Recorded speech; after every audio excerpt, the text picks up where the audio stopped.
is a lecturer and a legal expert. Asante sana for making time. Thank you, Trevor. And Professor Kamau Ngamau, VC, the Cooperative University of Kenya, IPUCC, FJNC, alternate spokesperson. Asante sana for making time. Thank you very much. Maloba, I'll start with you here. We were seated here with you when this strike was eventually called off. What went wrong? Thank you, Trevor, for having me. Now, I want to make 3 comments about what is currently obtaining. And there are 3 things which are very clear in the minds of lecturers and I think even Kenyans. And number 1 is that the government side, which ironically is represented by our own colleagues, Professor Ngamau is a colleague, is insincere, they are very disingenuous, and they have actually squandered any kind of goodwill that Dons had actually extended to this discussion. And number 2, that lecturers and students' morale is at an all-time high. And this is seriously affecting the discharge of their duty. It is also damaging the quality of service that public universities are actually offering.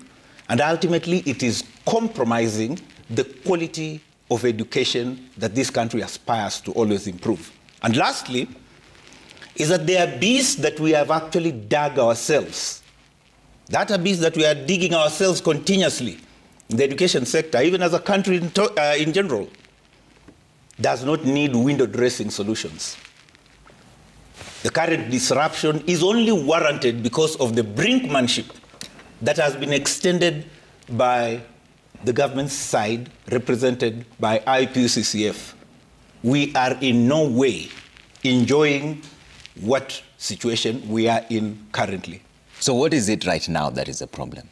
The problem is the government side. Like I said, the insincerity in negotiation. When you go and you sign a return to work formula, that return to work formula is not a whimsical tool that is meant to buy time. But apparently that looks like what is happening. So what should have happened now? By right now, and you know, when we were here last time, it was 26th of September. The agreement was that from the 1st of October, lecturers across public universities will actually be having new salary scales. That was the agreement. In fact, if anything, stipulated in that return to work formula, of which I actually carried it here today. And it is signed no less by the cabinet secretary in charge of labor, who was the convener, Dr. Alfred Mutua. Signed this. Minister of Education was represented by Dr. Beatrice Inyangala. She signed this. It was also signed by the chair of IPUCCF, Professor Baraza Simiu. He signed it. It was witnessed by 2 trustees of the WASU, together with the National Treasurer.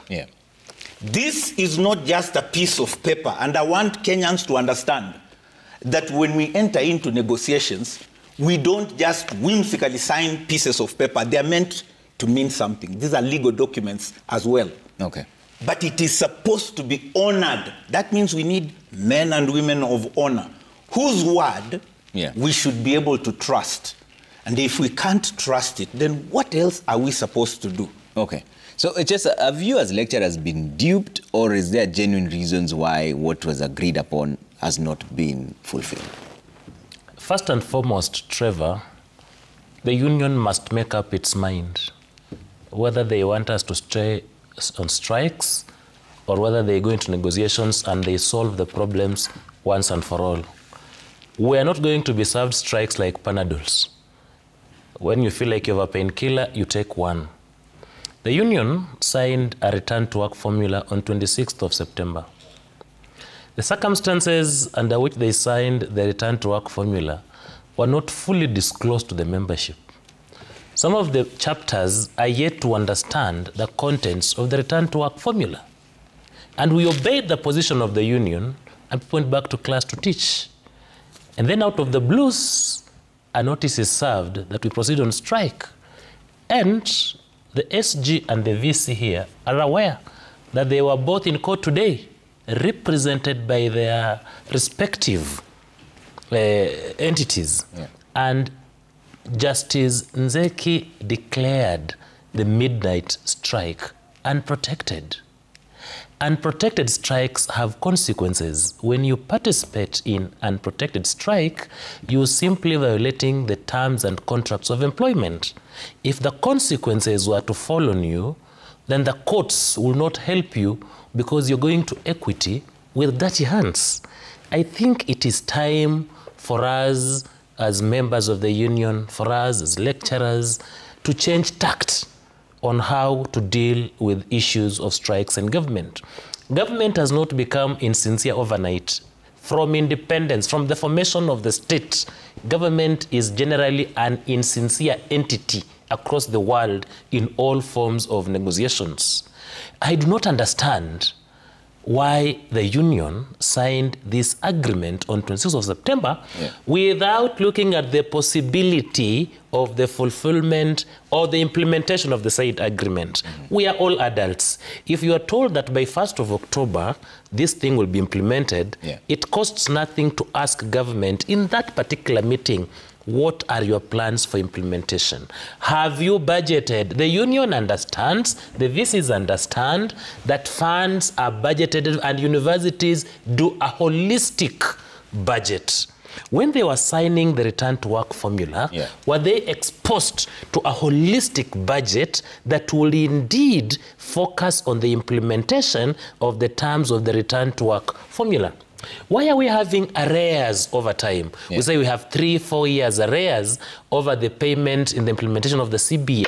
Is because once there are negotiations, like when you go into a strike and you come out, government will tell you, we have given you this money, 6.3 billion to implement, not knowing that you've been given money to implement just that particular year. And over the next 4 years, there is no budgeting for that particular implementation. And then 5 years down the line, we want to hold government accountable that we want arrears. He who comes to equity must come with clean hands, and equity helps the vigilant, not the indolent. Prof, did the government lie to the lecturer? Thank you, Trevor, for having me. I wish to state very clearly that the government did not lie. A return to work formula was signed, and there were various issues. One of them is that there was to be a 7 to 10% increase in salaries. And this was in line with what had been offered to all other public servants throughout the country, 7 to 10%. And then additionally, there was the issue of 4% annual increment. That was signed in the return to work formula. After the signing of the return to work formula, the IPUCCF and the unions were required to meet and do simulations, which should ensure that what was agreed in the return to work formula is implemented. Simulations means then you compute and see how much that comes to. And in this discussion, in the meetings where the simulations were being done, it became apparent that applying this 4% annual increment indiscriminately would result in an excessive increment beyond the 10% or 7% that was offered. And that would again negate what was signed. And therefore, there has been discussion on how then do we implement this within what was agreed in the return to work formula. Additionally, in the discussions where the return to work formula was signed, and as Dr. Maloba has indicated, this was chaired by the Cabinet Secretary. It was discussed that the amount that was to be used to fund this was 4.3 billion, which was supposed to be the amount the government was to make available. So if any computations were done that were to go beyond this, then that would also become a challenge. So what we are saying is that, yes, a return to work formula was signed. What was awarded was 7 to 10% increment. 7 was to the higher grades, that is grade 13 to 15, and grade 1 to 12 were awarded 10%. For WASU, it is from grade 10A all the way to 12A. So any other increment that would result in an increment above that then would not conform to the return to work formula. So allow me to probe this a little bit. So there was an agreement of an increase from 7 to 10%. Yes. And an annual increase of 4%. Yes. So what is so contradictory about these two things? They don't relate in any way. I mean, just do the 7 to 10% increment and an annual 4% increment. Why are you saying that then it will be higher than what was agreed? The 4% is computed on the notches, from one notch to the next. Okay. So that if I'm on this salary scale, today I'm in notch 2, then following year I'm supposed to go to notch 3. Notch 3 then, from notch 2 to notch 3, should then have an increment of 4%. So when you do that, for the current salary scales have 12 notches. So by the time you get to the 12th notch, you find that the top scales or the top notches will be now over 20%, some of them going up to 28%. And that has a very significant impact on the total budget for the CBA. But that doesn't make sense, Prof. I mean, the agreement was you increase their salary by 7 to 10%. Yes. Right? Once that is done, yes, then we have a base level. Yes. Everyone has been increased.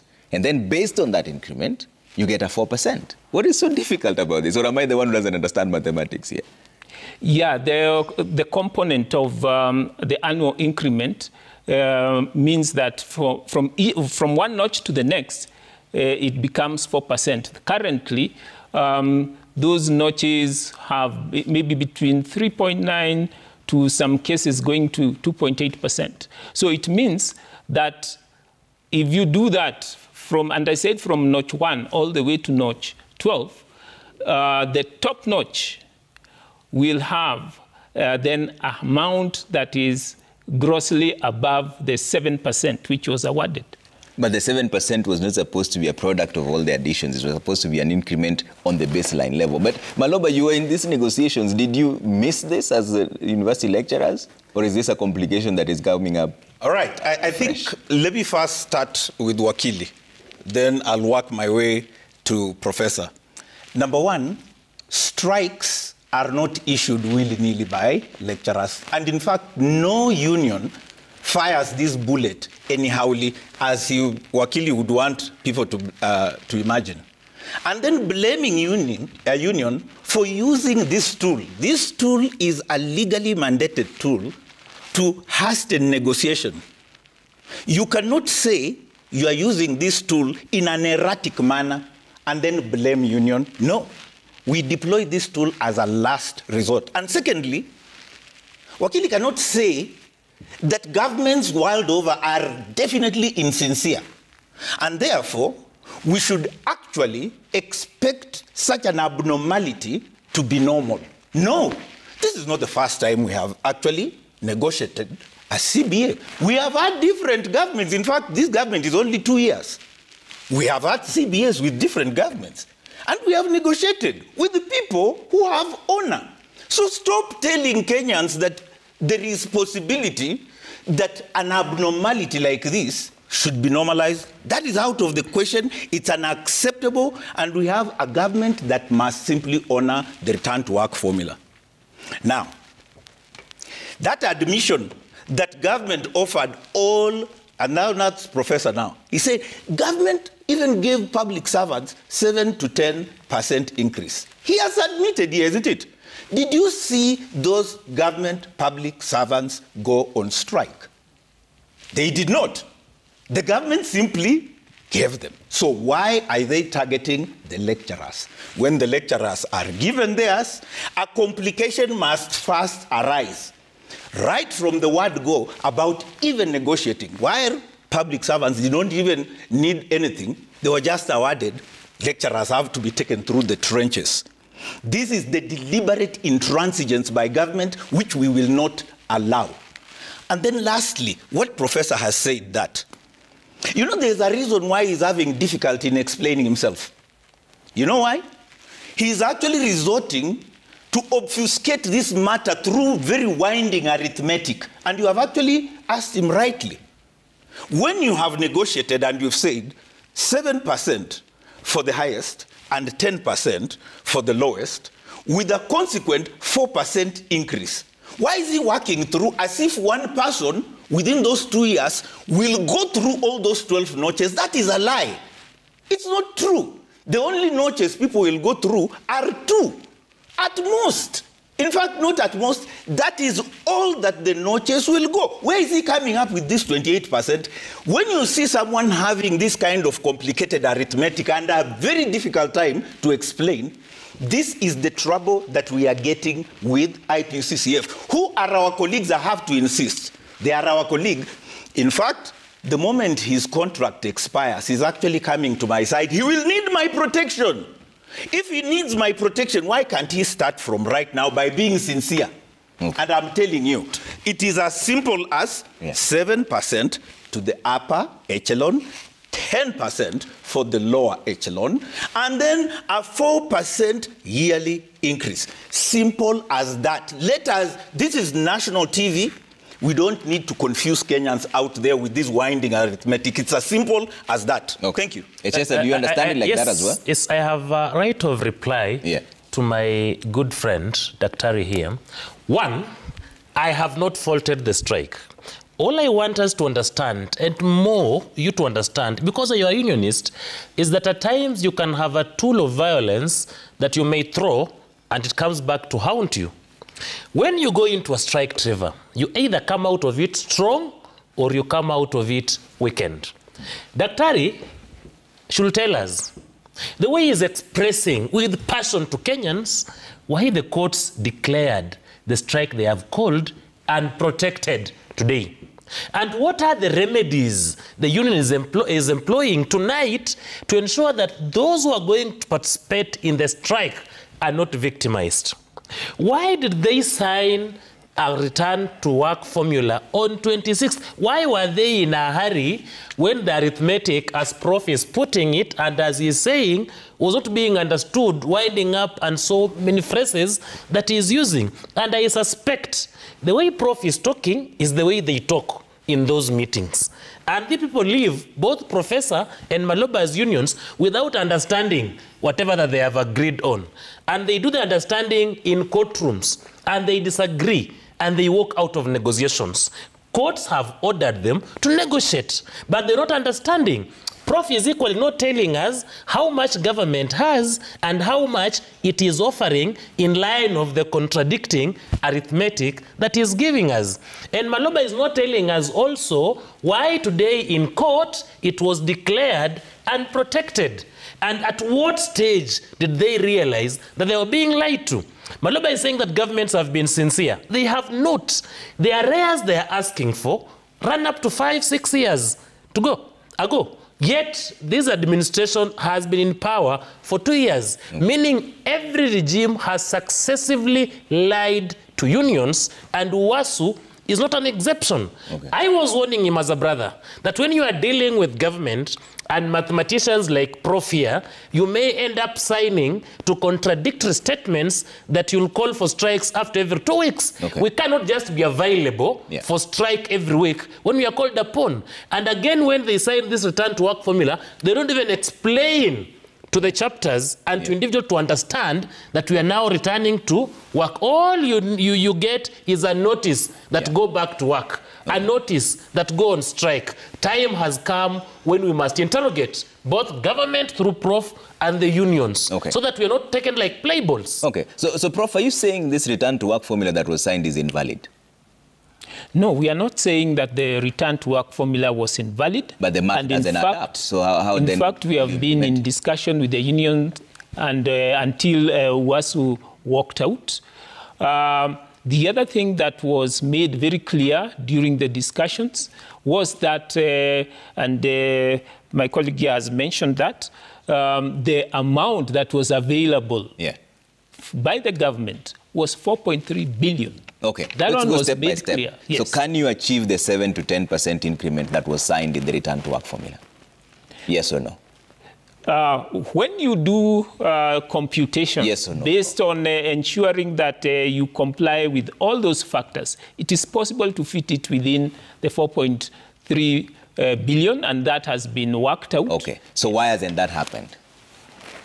They worked out. It is already the 28th of October. This was supposed to happen on the 1st of October. So discussions happened, chaired by the PS, Labour, Mwadime, and was worked out. There were 3 unions. The others discussions are happening, but this was signed in September, right? So by the 1st of October, immediately after was supposed to be in the accounts. Immediately after signing, the unions and IPUCCF were required to meet and do the simulations.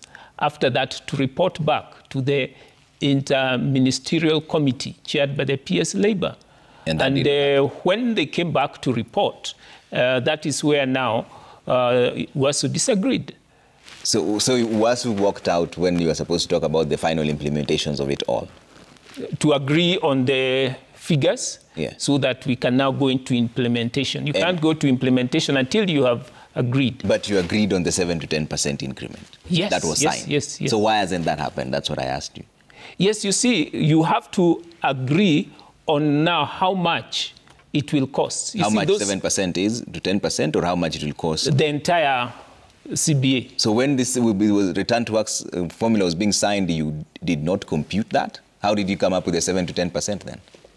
As I said, the discussions at that level were conducted by the Inter-Ministerial Committee, chaired by the Cabinet Secretary, after WASU had gone on strike. So IPUCCF was just a stakeholder like any of the others. And it was after the signing that now the unions and IPUCCF were required to sit down and simulate. So at what point did you realize that this math is not going to make sense at the end of it all, especially the 4% annual increment?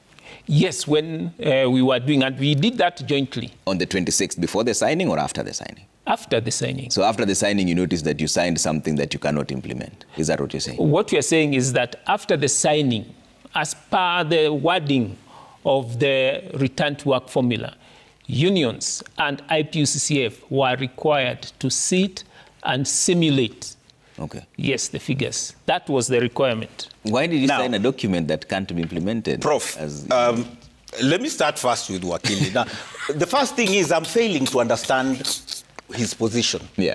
Where exactly is his position? Because for me, I think it is a duality. You are either implementing something that was agreed on, or either you are going to become crafty. There isn't a gray area here. It is actually as straightforward as that. But even so, he has said that we somehow are just throwing away these strikes anyhowly. No. I want you to understand, WASU is very judicial in the way and manner in which it is actually handling itself. And by the time I was actually coming to this meeting, there is no document whatsoever from courts saying that this strike is not legally protected. You remember even the last time I kept saying that. And then the problem is no one was actually listening because there were two things: interpretation of grammar and then simple arithmetic. You see, we called the strike on 11th. The court said from 18th. Then someone is saying, you know what? That means it is. No. They said do not going into the future. So we are still in the same process. Now, here is something which is actually, and I will not sit here and lie to Kenyans. There was a technical committee which sat in Machakos. And in fact, it had their representation. They sat there and did the simulation, and I am backing this with the documents. They came up with a figure of 9.6 billion. And here is the other thing. There is a letter from Inyangala, and I can read it for you. It was written on the 30th of September, and it was addressed to the minutes which were addressed to the Interministerial Committee. There is article number 9 here, and it says, and this is Inyangala, as part of the TORs, collaborate with the National Treasury and economic planning to secure adequate funding for the CBS and ensure their long-term financial viability within the government's budgetary framework. Now you tell me, you go into a meeting, someone tells you, we will have everything. Go and calculate. You come up with this figure. Unless otherwise, they were lying to us and they had secretly kept a figure somewhere. Because for us, we were sincere. We are not about figures as we are about the percentage. And when you are going with percentage, all you have to do is, how many members of staff do you have? All right. How many lecturers are there? How many senior lecturers are there? How many? That is how you do it. This is the number, okay. Then simulate. You come up with a figure. The figure is 9.6 billion. It was done by the technical team. They have signatures on it. And I'm not speaking something which I want to lie to Kenyans. I want to see how crafty this is. So, if he band is around that 4.3 figure, let him produce a document which has the same signatures than mine, which has 9.6. Let him produce. If they went behind the table and wherever they went and they came up with the 4.3 figure, show us the signatures of WASU.